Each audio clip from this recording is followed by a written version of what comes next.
Hi, I'm Troy from Studio 33 Guitar. Thanks for watching. And today I'm going to show you this really simple idea that can have a big impact on your playing. We're going to look at two really simple shapes that can be moved all over the neck, and they're really versatile and can really change the way that you approach how you play the guitar. I showed some examples in the intro of this video on how this concept can be used, but once you learn these shapes, the possibilities really are endless. You can move these all over the neck. So let's zoom in and I'll show you these two shapes and explain how you can use them.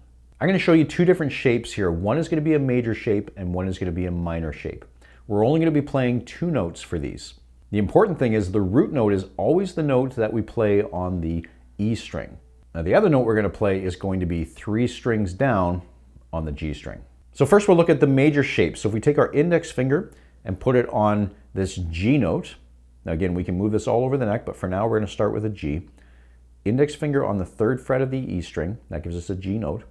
And then our ring finger is going to be 3 strings down and then 1 fret up on the 4th fret. And if we play those two notes together, now in this example, I'm just using my fingers, I'm not using a pick for this.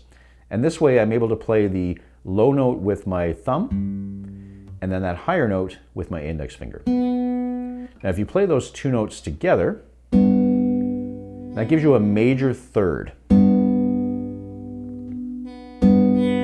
Now again, you can move that all over the neck. So that would be a G, this would be an A B, C, D, E. So you can play that anywhere on the neck, wherever your index finger is, that's going to be your root note. Now to change that into a minor sound, all we're going to do is move that ring finger note back one. So the easiest way to do that is to use your middle finger here. So that gives us a G minor. Again, if we were to put our index finger on the A note, that would give us an A minor, B minor, etc. At the beginning of this video, I was doing a typical chord progression where I was starting with a G major, and then I was sliding this up to the C note, which is the 8th fret on the E string. I'm keeping that major shape. That gives me a C major. Then I was sliding up to the E note, which is the 12th fret, but then I was bringing my ring finger back. Now you can either bring that back or you can use your middle finger, whichever you find more comfortable. And that gives me an E minor. And then I was moving that down to that major shape again to the D. So together that sounds like this. E minor, D, G, C, E minor, D.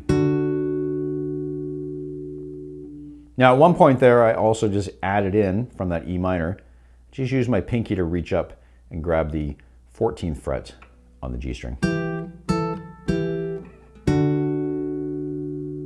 Now another way that I showed is by alternating the thumb and index finger, and you have this sound.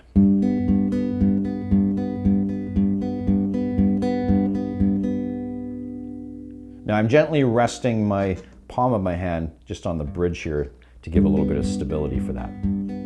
If you have your hand hanging out, it's a little bit harder to control. You just kind of give yourself a little bit of support there. Now again, we can slide that shape up anywhere we want on the neck, but a typical chord progression, like I was doing, be a G, up to D,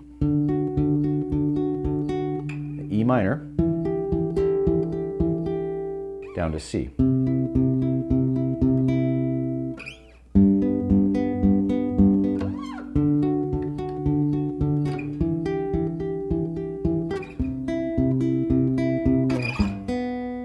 Now you may have noticed when I went from that D major to the E minor, I did it a little bit differently. It's the same shape, but I just used different fingers.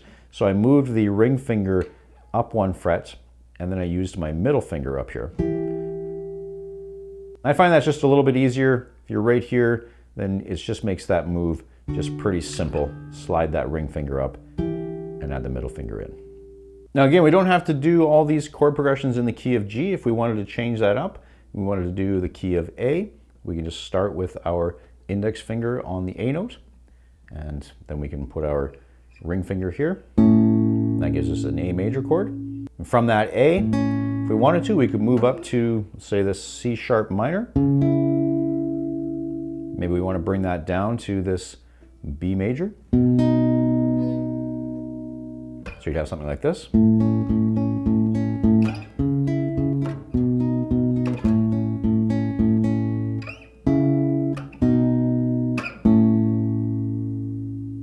Like I said, the possibilities are endless. You can move this all over the neck. Just the important thing to know is that wherever your index finger is, that is where your root note is. So that's just a simple trick that I hope you find useful. If you do, then please leave me a comment down below and let me know. If you like this lesson, there's lots more you can check out in this playlist right here.